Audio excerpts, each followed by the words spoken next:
What is up, everybody? Welcome back to another episode of the In Faith podcast. We are back after a couple of weeks that we had taken some time, got pretty busy, sickness going around. It's that type of year, just one thing after another. But, the amazing thing is, Steve, that even in those times that there's a lot put in front of us, or it's the season of flu's going around, and just sickness in general. It's amazing to see how the power of God heals. Mm-hmm. It's it had me thinking the other day, and this is completely off subject, but it had me thinking the other day. um I read this article that kind of went into depth about how in science can't figure out how the human body dies, because the way it's built is to repair itself. So they can't really pinpoint when, let's say, okay, you take away illness, you take away like the cancers, you take away um, tragic events, just natural causes. They can't figure out how Mm. it ends up not being able to repair itself. So what does it default to? Natural causes, old age.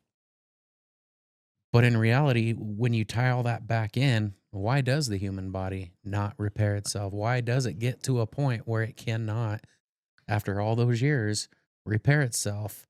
And it leads right back to the Bible. It leads Mm-hmm. right back into Scripture, and it leads right back into the fact that we were all born into sin.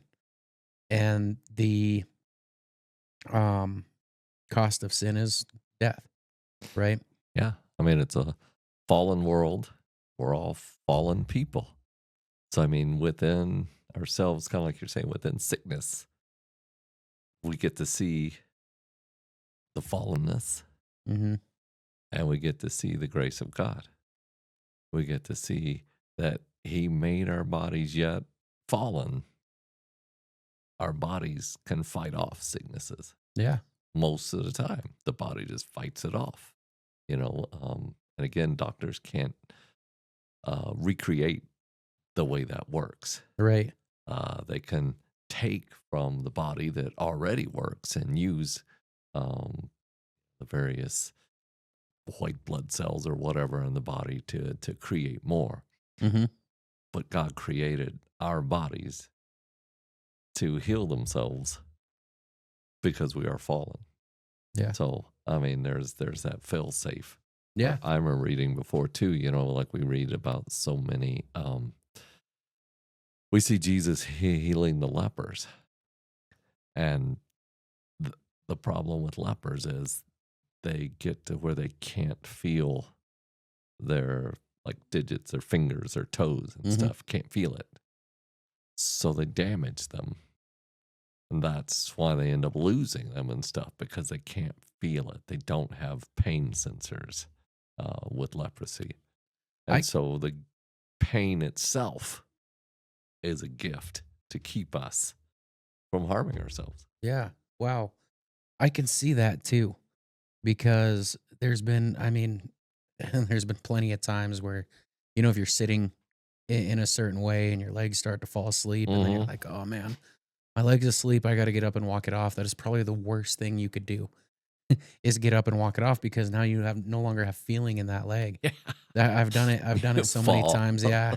I've done it so many times where I'm like, oh, I got to get up and walk around. So to get the blood flowing back into my leg that I've fallen asleep. And then you very soon realize you can't walk, Mm-hmm. because all that sensory, all those nerves are blocked right now Yeah. at the moment. So I could see in leprosy where that would play a huge part Yeah. in the fact of, these parts getting damaged because they lose feeling in them. Yeah. So you don't know. It's crazy to think that how much you don't really know to respond to when you can't feel it. Hey, I think you almost started a sermon right there. How May- about us Christians? Maybe. Yeah. What about Maybe. us Christians? What if we stop feeling the Spirit? What if we stop feeling Christ leading us? What if we stop feeling the love of God flowing through us, that flows out of us to other people? Mm, What if we get so disenfranchised, allow ourselves to go there and lose that feeling hmm. towards God? Yeah, we definitely can damage that spirit, Yeah. and so now you have me going down another kind of rabbit hole there, but it's when you and I'm glad you said allow ourselves to go down that path because I'm sitting here thinking as you're saying this, the only really time we would stop feeling is if we allowed it to happen. I mean, Yeah. because we get into these times, and I've done it. I've been there so many times before, where I start to question, and I'm like, well, I haven't felt his presence. I haven't heard any guidance. I haven't felt that relief or that love in quite some time. But it's easy to get caught in that Hmm. in down that road, but we need to stop and think, well, how much am I chasing? How much am I searching? How much am I really I seeking? Sadly, I think we can come up with that attitude. It's kind of weird to even say, but we can come up with an attitude with God of what have you done for me lately, Right. A- and and and we'll stray away. And what it is it's a blame game. Yeah, We need something to blame which other than is ourselves. ridiculous, right? For Yeah, us to blame God. it is, but I don't know why, and I can't explain it, but I can, come to those terms that in the human nature, we're always constantly looking Hmm. for the fault of something, and the Hmm. hardest thing to do is to find ourselves at fault Yeah. for anything. So Then we look for the cause or what we can pin as the cause, and a lot of the time we get caught up in blaming the wrong thing, especially when we turn to God and say, yeah. "Well, why didn't you intervene, or why didn't you do this? Why didn't you do that? What have you done lately? You've been quiet, you've been absent," and I don't have those answers on why that is, but I do know from what we read in the scriptures in the Bible that He never leaves. Right. He never leaves us. So I battle with these thoughts a lot, where it's like, am okay, so in those times I don't feel him, is it A, and there's no right answer to this, but these are the things I think about. Is it A, am am I not diving deep enough? Am I not opening my heart up enough to sense what I'm supposed to? Or B, is this a time of stubbornness where it's that same fault of, "Oh, okay, I need something to blame because I'm in this situation and it couldn't possibly be my fault. It's got I to be the one who's in all control and the creator." And it's like, so that's an easy target, saying, "Oh, well, you allowed this to happen. Why are you allowing this to happen? Or why haven't you given me any guidance? Or why haven't I felt your presence?" Or it's easy to question God's will. And then there's one more part to this I throw in the mix. And here's probably the most the one I spend the most time on is his silence a direction of something he's already given me. So yeah, I think so several things for me, and I think the stubbornness you mentioned is something where Steve's after Steve's plan, and he wants God to bless Steve's plan. Oh, of So I want course. God to bless my plan. So God may be talking up a storm, so to say, You don't want to hear it. but I don't hear about my plan that I'm asking Him to bless. So because we're fallen people, and again, the first answer to all of this, David, is always it's a fallen world and we're Hmm. fallen people. Yes. That's just a base answer to these things. They're like, why am I sick? It's a fallen world. That's it. There's Hmm. nothing else to it. It's a fallen world and there's sickness going around. Um, so that's just the first answer that we deal with, you know. Hey, and why is it a fallen world? It's a fallen world because we chose sin, and each one of us chooses sin, and so it doesn't, you know, it's not the way that it's gonna be, but amen, that someday it will be the way that God first created things and better. But the stubbornness is because we still have that self-centeredness in us. You know, that's where sin starts with our self-centeredness. It's about me. It's about me. It's about me. Oh yeah. In Christ, it's not about me. Christ makes that plain. It's about others. You do the work you need to do for the kingdom of God and helping others. And Christ promises he will add to you everything you need and more.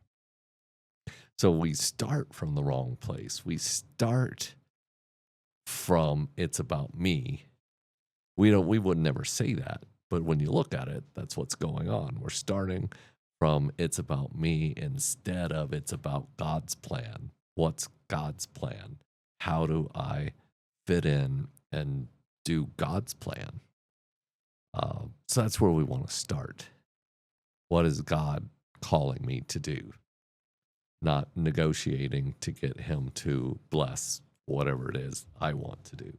Right. And that one's easy to get caught up into because we come up with some pretty good ideas, don't we? We come We up think with they're good. yeah, we come up with great plans. You know, in our minds, we come up.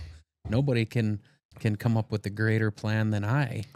You know, and then we want like you said, we want God to bless our plan, Hmm. and then we can then turn around and say, oh, it was of Him. We thought it up. It was our plan. He blessed it. And then, okay, well, as long as you're blessing my will, Lord, then I can say it's from you. That's just not how it works. That is where our stubbornness comes into play. And speaking of that stubbornness, it falls right back into where we're at in Right.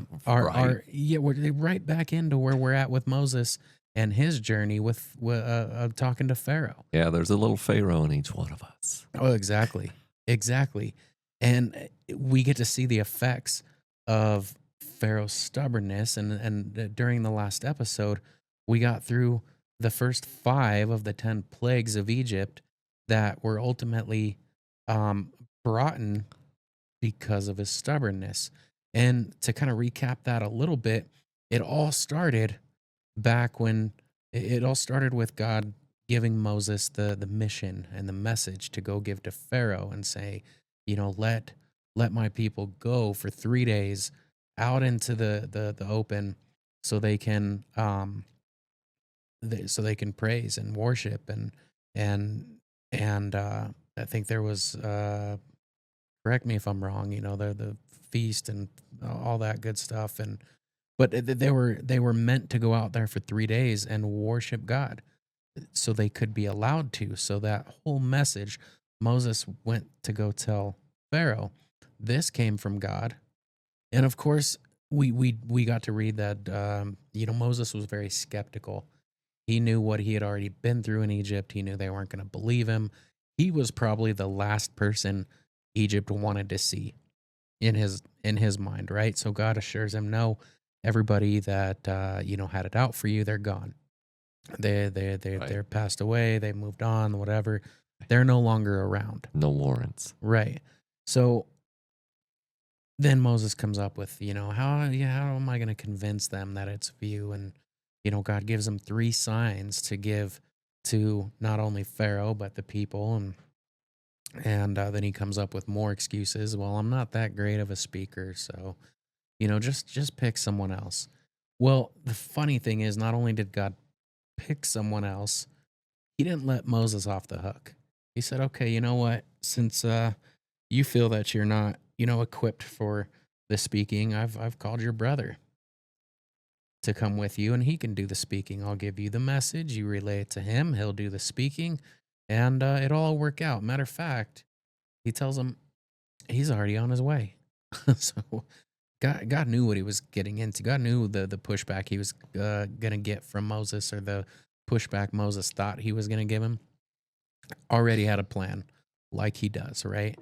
So he kind of ends up with no way out of Mm. this, so now he has to go. So they go, they give the message to Pharaoh, and Pharaoh says, "I'm not having any of it. That's not going It- to happen." and some of the what you brought up makes me think of a couple of things. Like you mentioned with Moses. Moses is coming up with excuses and someone else would be better. Of course, mind you, Moses is like the perfect person.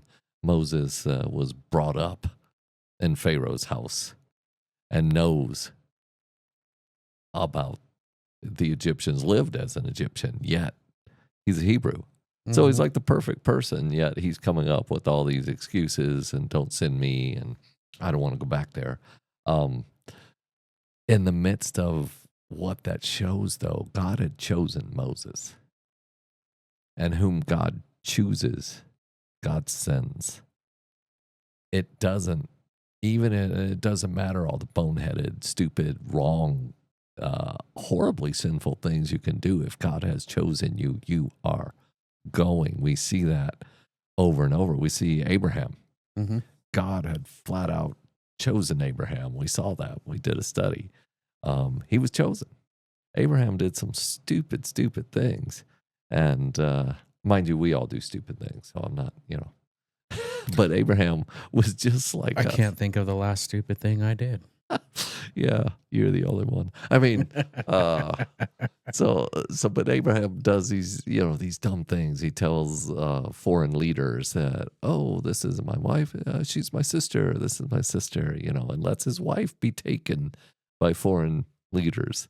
Um, but God doesn't say, you know what, Abraham, you're an idiot. I'm going to somebody else. Hmm. No, he stands up. He protects Sarah because Abraham didn't. And he says, Abraham, you're still the guy. Hmm. He gets shamed a little bit by these foreign leaders coming to him saying, look, we would never do this. Why are you doing this to me? But anyhow, God chose Abraham. And even though Abraham did some dumb things, it didn't change it. God had chosen him. God has chosen Moses. No matter what he comes up with, it doesn't matter. He's chosen. He's gonna go. Hmm. God chose David to be king of Israel. Well, he did some horrible things. He had he was an adulterer. He killed somebody. I mean, he did bad things. David was still chosen. Now he paid a price. Each time, people pay a price for the wrong things they do. Moses later in his life pays a price um, for some wrong things he does, but they're still the ones chosen. We go into the New Testament. You look at Paul. Hmm. Oh yeah. He didn't ask Paul to be the apostle to the Gentiles. He told Paul, he said, "You will be my instrument to the Gentiles," and that was that. Now Paul was of the mind that he never questioned it. He was like, "Who are you, Lord?" And he tells him, he's like, "Okay." And he goes, but which was 100% turnaround. But anyhow, Do you think though that, not to go too far down that, but do you think by chance a big reason that he wasn't able to question it is because right away the light from the light from that came from that message blinded him. yeah, So it's like, oh man, if I'm thinking about it, it's like he really didn't have much of time yeah, or the stance to really question anything, um, because the way God orchestrated it was uh, right in the middle of that conversation or that message. The only question he really got to ask was, "Who are you?" right, And because he had seen the power. right, and then once that faded out, that light went away. He couldn't see.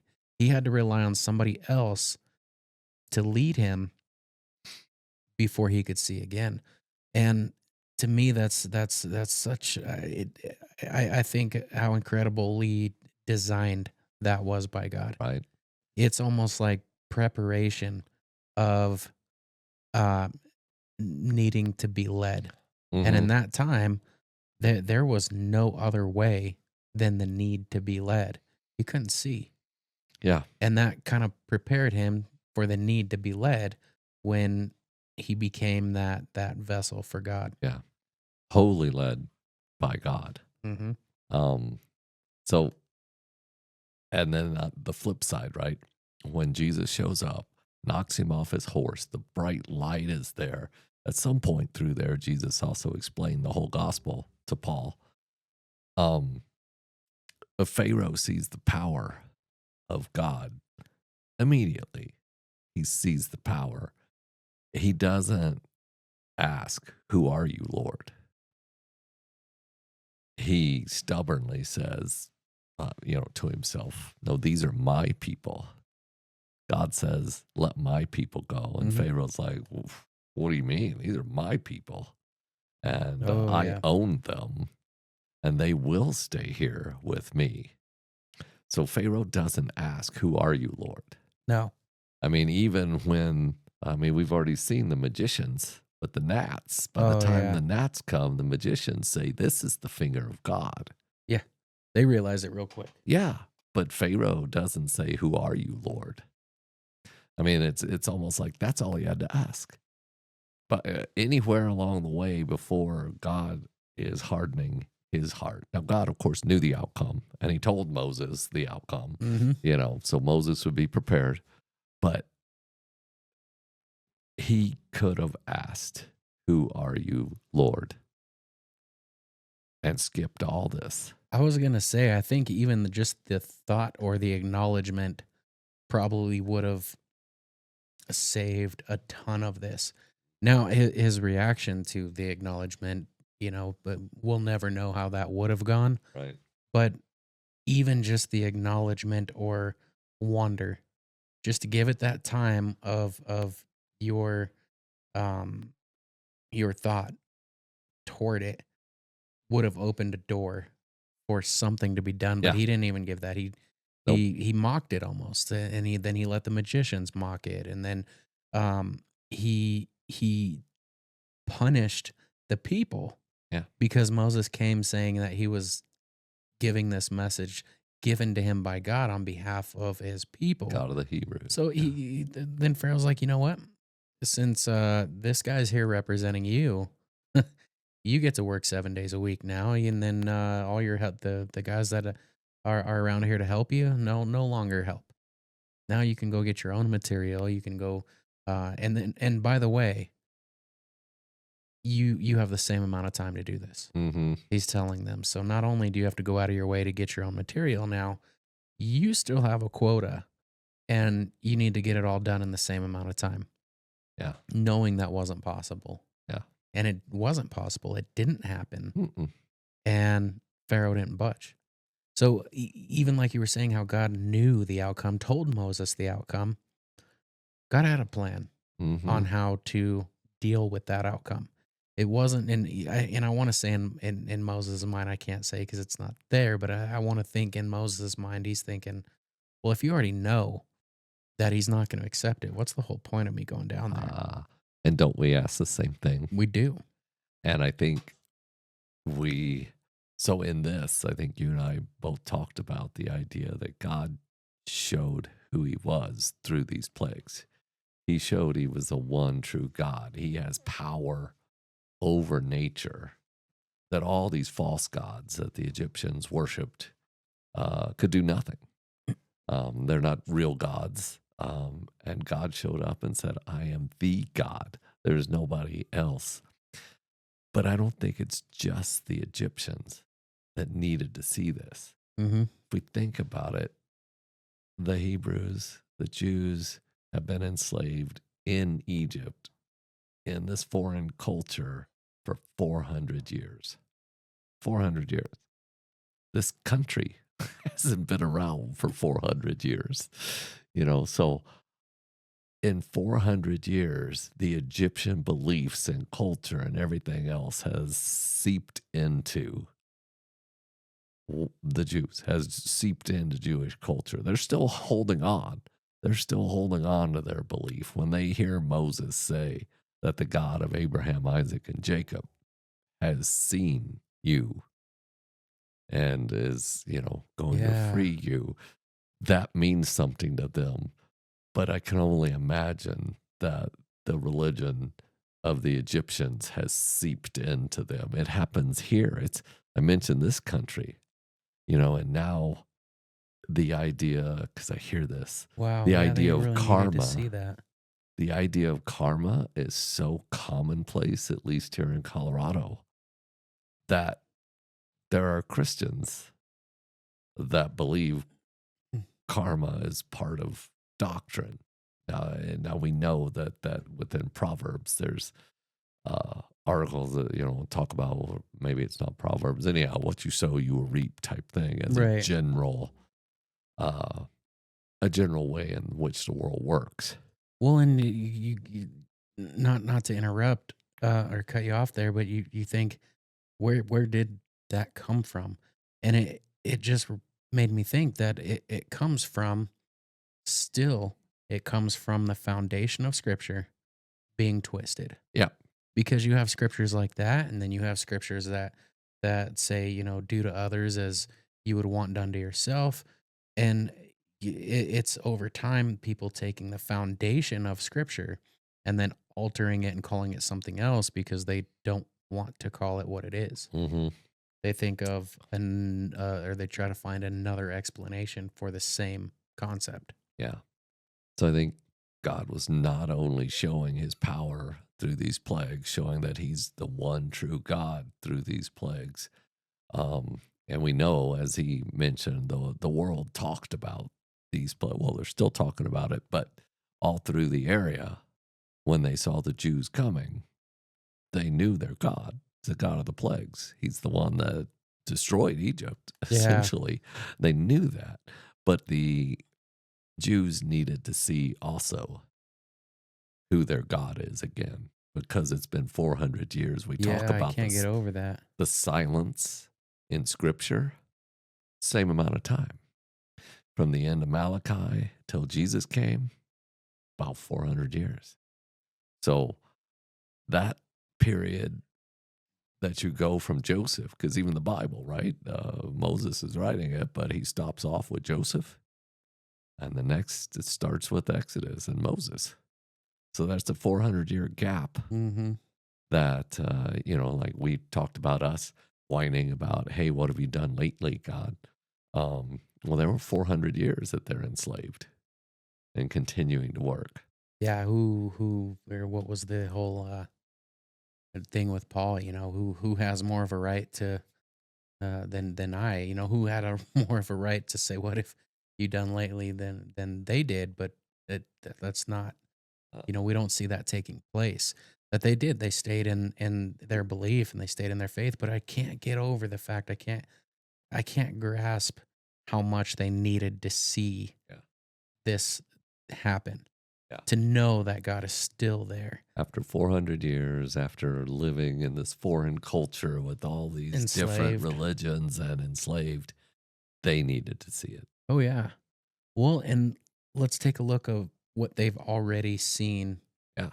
to where we're at. So God knew Pharaoh wouldn't take kindly to his demand. I don't even want to call it a request because No. it's what God planned.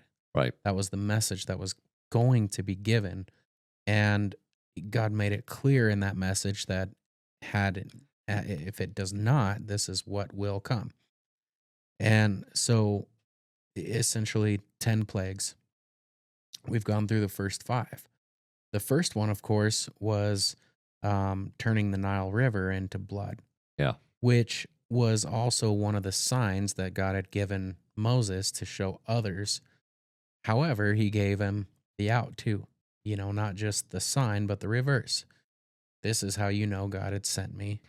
This came from God. He turns the Nile, the water into blood, and then he turns back. It doesn't turn back this time. It wasn't a quick flash.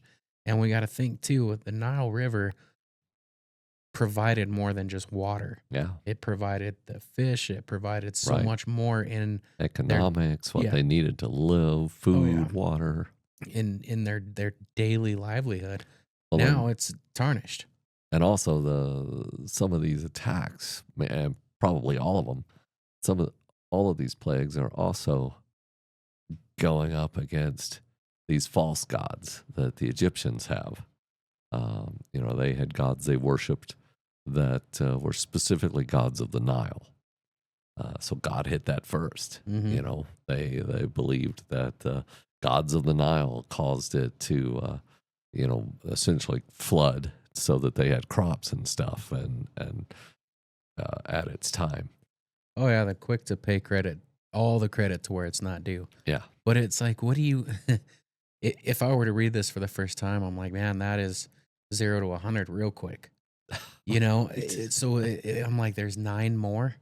What do you do after right. you take their whole livelihood of the Nile I River mean, and that's a lot of water. oh yeah, and everything that provides?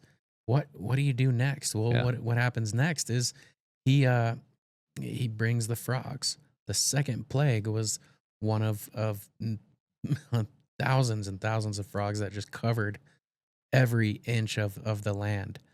And it that's when Pharaoh started to get a little distressed. and I was looking at that some also, and it seemed like they had a fertility god that had a frog head. Mm-hmm. Seems odd, but anyhow, that's the way it was. And so they didn't want to kill frogs because of this god. Yeah, Um, they had to deal with it. yeah, and so He God's didn't like, like it. You want frogs, you believe in frogs, here you go. Here's all the frogs you can deal with, and they're all over the place. Now, something you hit on early that we sort of let drop, but when God's coming in and saying to Pharaoh, let my people go, is the famous thing we think about. Mm-hmm. But it's the next part that's probably even more important. Let my people go, that they may go and worship me. So God is freeing them to worship. Yeah. And through Christ, we've been freed from the slave of sin to worship God. See, because of the way we're made, we will worship something. I mean, Egypt is proving it right here. Oh yeah. Egypt says, oh, we've got a god of the Nile. We've got a god of fertility. That's a frog. We've got a god of livestock. We've got a god of the harvest. All these different gods. They're worshiping things because they don't know the true God. They will Right. worship something. Same with us. We will worship something, even if we don't know Christ. When we know Christ, we have the one true God to worship. Right. And that kind of makes me wonder too, because what do we tend to turn to? Things that are good to us, that are good in our minds, that feel good for us. We try to fill that void of worshiping what we should. We try to fill the void of worshiping what we want or what we find good as opposed to what is good.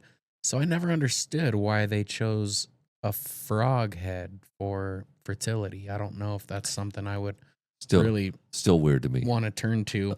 And the funny part is, we read that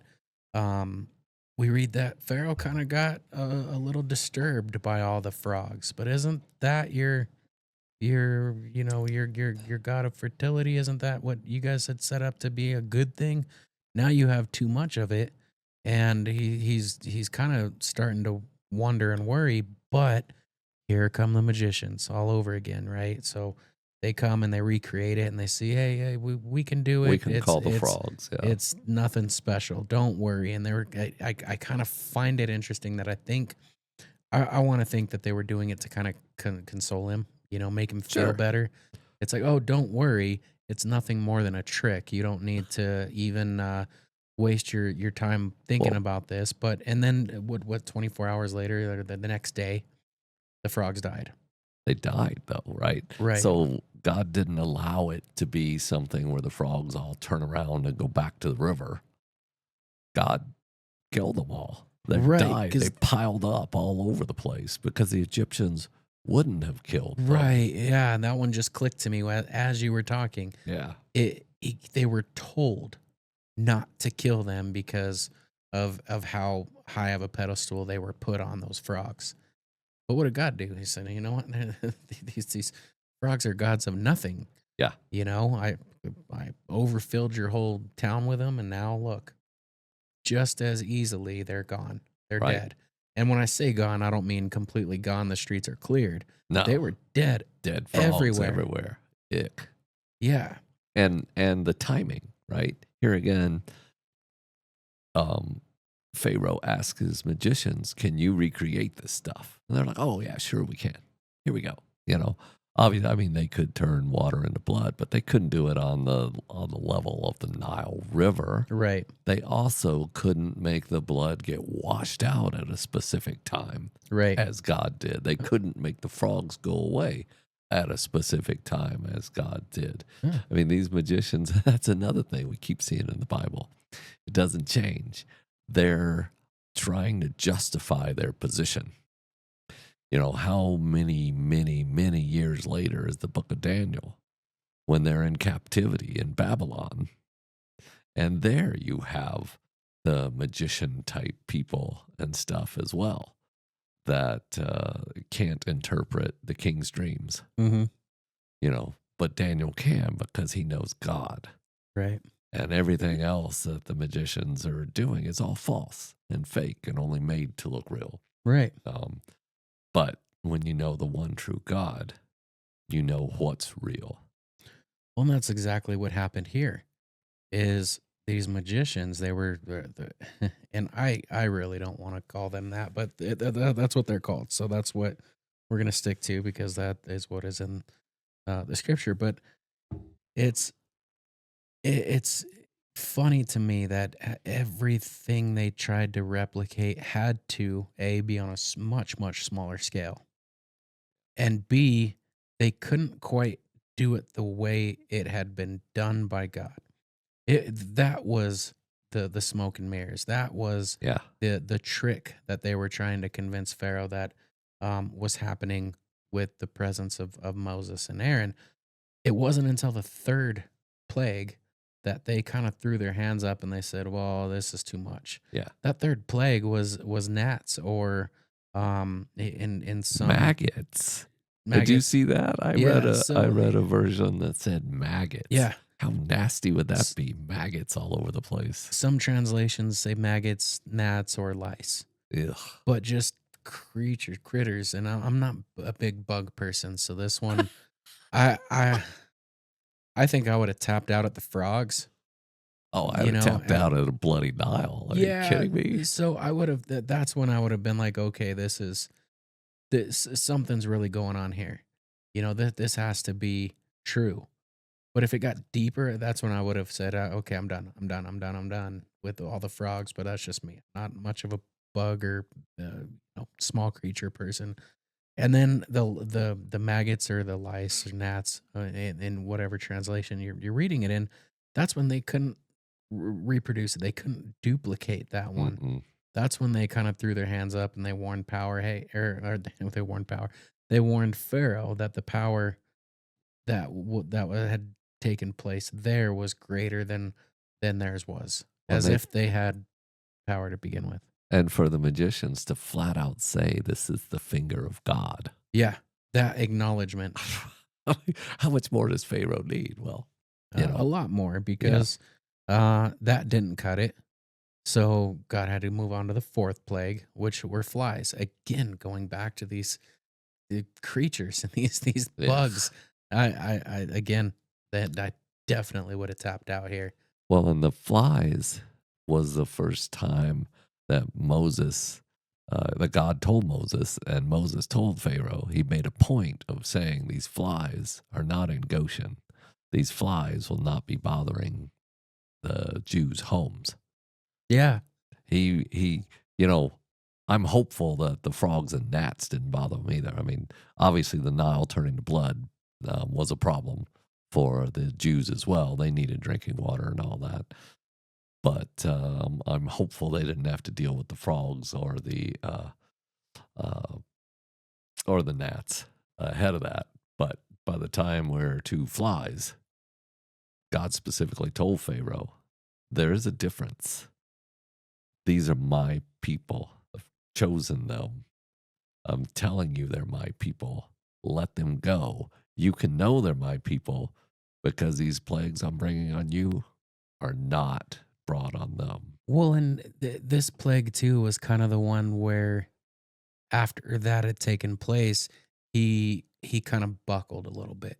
But he didn't cave per se. He didn't give in willingly or in belief. He gave in to the extent of trying to negotiate his own way. Okay, well, how can I give you what you're asking for, but do it my way? Yeah, Is exactly what good point. he was doing. It's like, okay, well, he buckled to the extent of allowing the Israelites to sacrifice to God in the land of Egypt, Yeah.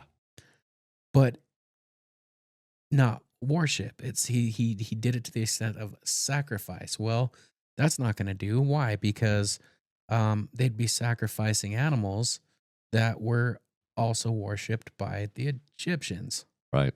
So we kind of see this point of maybe it got through to him.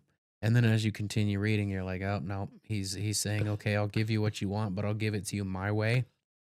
God said, no, that's not gonna do Yeah. because that's not what I'm commanding. I think you hit it right that, Pharaoh is trying to cut his losses and save face all at the same time. And still, because of that negotiation that he's doing, he's still saying, these are my people. Mm-hmm. I will allow my people the ability to worship within my land. But that's it. And of course, you don't negotiate with God when he's declared it. Mm-hmm.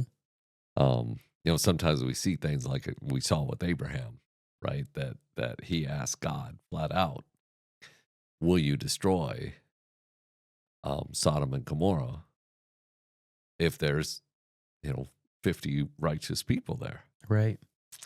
And of course, Abraham keeps going down. And so it kind of looks like a negotiation, but it's not a negotiation at all because God had said, I'm going to destroy these towns.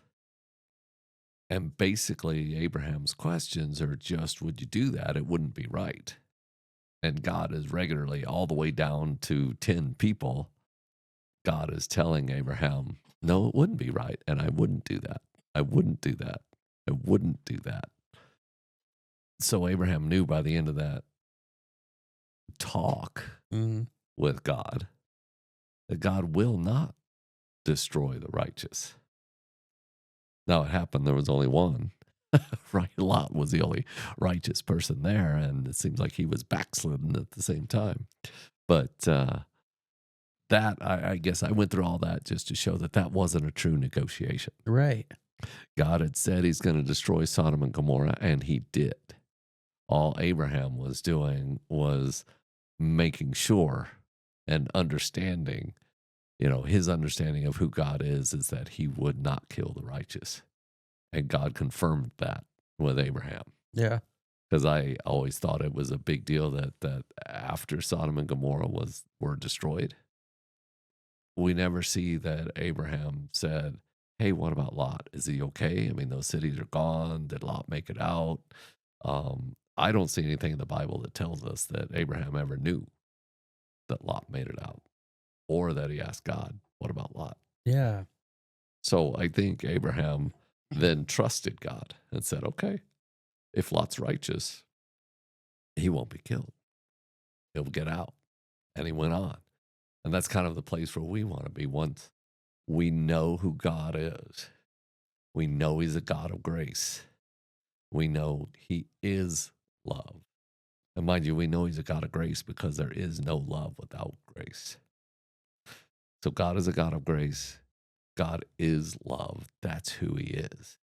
And when we know that beyond any shadow of a doubt, then his character, who God is what keeps us going. Yeah. We don't ask why why aren't you doing this? Why aren't you fixing this? I mean, we might in frustration and stuff, but we already know the answers. Right. The answers are God is doing what's best for you, even if it doesn't feel good, even if you don't want to go through it. God, because He is love and He's a God of grace. To those who believe, He is doing what's best for you. Well, and that's exactly right. The way you put it to where that's where we want to be. That's that point of faith we want to be in. That's that point of belief we want to be in, and that's the point of that relationship with God that we want to have. And I think it's hard too because we know that's what we long for. So sometimes it's hard to read in places like where Pharaoh's at, where it's just the stubbornness is that thick to where nothing that's been done in the past 4 of 10 plagues has opened his eyes to anything other than another stubborn response. Fine, okay, I'll give you what you want, but I'm going to do it my way. And that's just going to have to do. And I know firsthand the struggle of trying to negotiate. And I'll tell you also from experience and firsthand, it never really goes that way. There's there's an odd satisfaction that you don't realize you're going to get when you, and I'm trying to think of how to say this, but when you um willingly surrender, Yes. because we don't tie surrender with satisfaction. We don't tie surrender in with a win. We tie it the opposite. We tie our surrender in with losing. So when we hear and we read that we have to fully surrender, we tend to try and run away from that surrender Sure. to surrendering. And we never stop to think of the the feeling of that we get when we surrender, almost that relief Yeah. of surrender, that fullness we Yeah. receive, that tying it into something good. And I think that's why Pharaoh here is having such a hard time, even with everything going on. He's fighting that stubborn self battle with giving up the power that he held for so long. Yeah. He knows that if he caves and he just says okay to everything, not like he has much of a choice, but to him he does, Yeah. because in so many other times to us we did have a choice. You know, we had a choice and free will, but how is that going to go?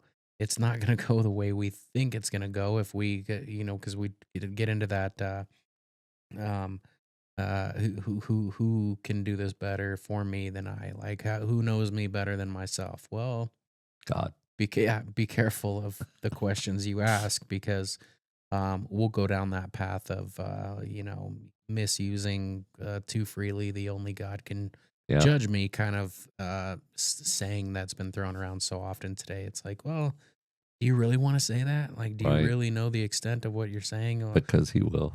because he will.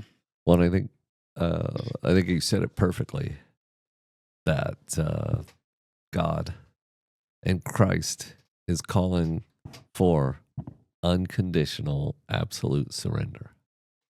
We need to. There are no conditions. Right. So Pharaoh doesn't have that in mind at all. Pharaoh wants relief. Right. All he wants is relief.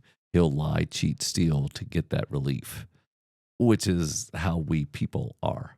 Yeah. We will lie, cheat, steal to get relief from pain, stress, anything else we're going through. When Jesus says you should surrender, and Jesus promises that his yoke is easy, his burden is light. And it's just like you explained. Yeah. Once you surrender, you feel relief. Oh yeah. But we fight and fight and fight because we see it as losing. Pharaoh sees that he would be losing. Right. And he almost gets a taste of relief there. But because it was that negotiation, it didn't last long. What do we Right. read? We read that as soon as Egypt got relief from the plague, Pharaoh changed his mind and forbid everyone from, he forbade the people to go. Right. So it's that same kind of stipulation. It's like, I'll give you what you want as long as you stop. I'll do it my way though. And then when you stop, oh, okay, well, it's stopped now. I think I'm in the clear, and you try to hightail it out of there. Yeah. That's that's the thing about God knowing your heart. You can't you can't fool him. You know, you can't say, okay, I'll do this better next time, or I'll do this differently from now on, and then try and hightail it out when he turns his back. No, he knows where your heart is. Yeah. He knows your intent before you even speak to say, I give in. He knows. But do you? Exactly. So as soon as Egypt got relief from that fourth plague, he went back and he said, you know what? Never mind. Everything looks good now. Everybody back to work. And doesn't stop there. So God brought the fifth plague, livestock, which he attacked the livestock, as if the economic everything that the Nile provided economically, the frogs and the maggots and the what was the other Gnats. one, gnats and Fly. Oh, the and maggots and gnats yeah, and and the flies. flies. That's just, I think that was just important. Okay, before I say this, I'll say there was a reason behind each one of these, and a lot Yes. of it was these were things that Egypt worshipped. But in my mind, I'm thinking, okay, well, I get the consequences of the Nile. I get the consequences of the livestock. I don't get the consequences of the flies and the maggots and the lice and the frogs. I think that's just punishment right there. That's adding insult to injury, but it is. It's taking something they put on a pedestal higher than God, and kind of, okay, that's what you want. Then I'll give you an abundance, more than you can handle. Literally, it all happened in such a big quantity that they couldn't deal with it.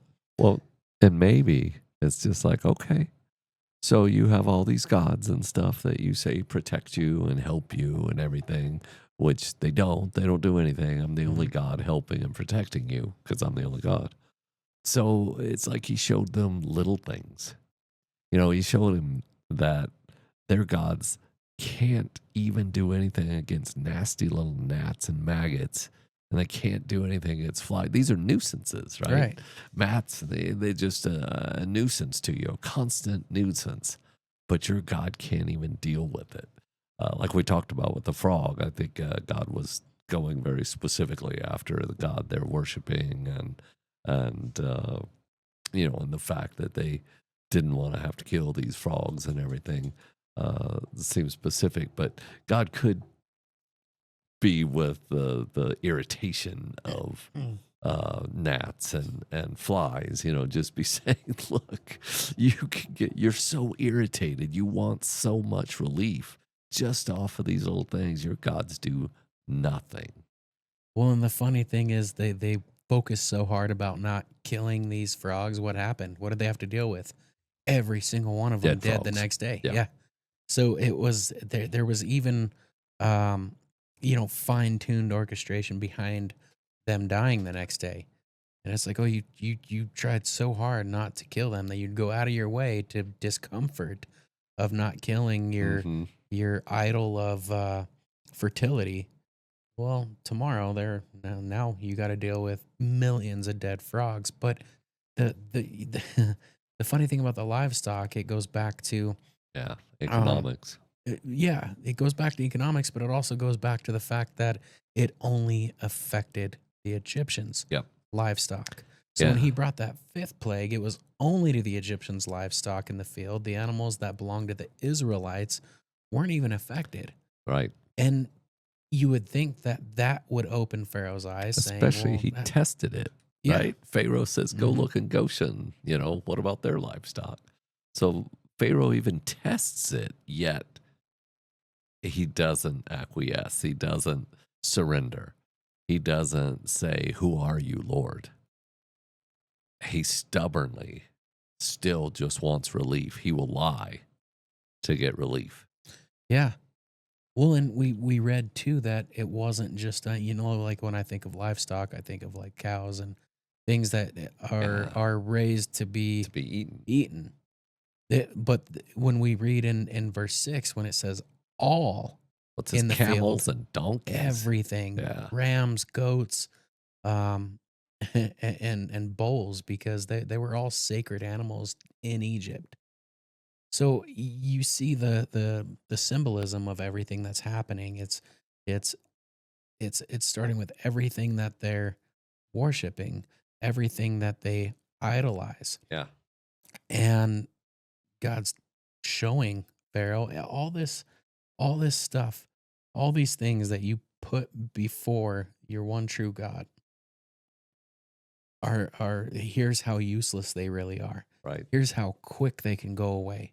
Yeah, Here's the damage that can be caused by these things you idolize. I mean, you're dealing with and all of this as one plague ends and gets removed, it gets removed eventually. I mean, but when we're talking about the livestock, it the bodies of the livestock, the carcasses were just decomposing. yeah, Nothing happened with them. At least with everything else, it kind of disappeared over time. This didn't. yeah, We read that the carcasses were decomposing and polluting yeah, the environment. So yeah, it couldn't have been at that point. And again, only the Egyptians' livestock. right. And even there, kind of like you were saying, their carcasses were polluting the atmosphere. So not only is God saying, look at these gods you worship, they're dead. And not only are they dead, they're harming you now.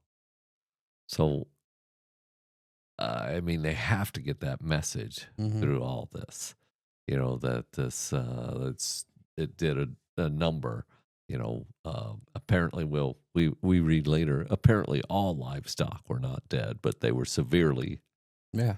cut down in numbers, a lot of dead livestock from this plague. So, Well, and I find even grace in that, because we could call it a virus today. We could call it, um, I don't even know what we would call it today, and a virus or a sickness or an illness or a I can't remember the word I'm looking for, but or like a parasite that would take these that would take all the livestock and get them so sick that they died so quick. But what is it? I keep avoiding this word because I'm not sure how to pronounce it. But the pestilence, yes. pestilence on livestock. It's in some articles it's guessed to be something similar to anthrax or something of that kind. Yeah. And I think it's just matching up in those articles. It's just matching up the severity of what was taking over the livestock. So the fact that not all livestock were dead at the end of that plague, I still think shows a lot of A little grace. grace and mercy from God. Yeah. It's still, while there's some punishment in there for Pharaoh's actions, God's still showing him how merciful he can be. Yeah. And for the sake of time, I did not expect to do a whole episode on a recap, but we've been gone a couple weeks. We both kind of thought it was important to revisit the first 5 of the 10 plagues, because when we were talking about it too, I don't think we were able to get as in depth. There was still more to be talked about on those first 5, and the meanings behind them play a huge factor. Yeah. Because if you don't know why something is happening, you can just read that it's happening. Oh, it's so easy to pinpoint this on solely Pharaoh's stubbornness.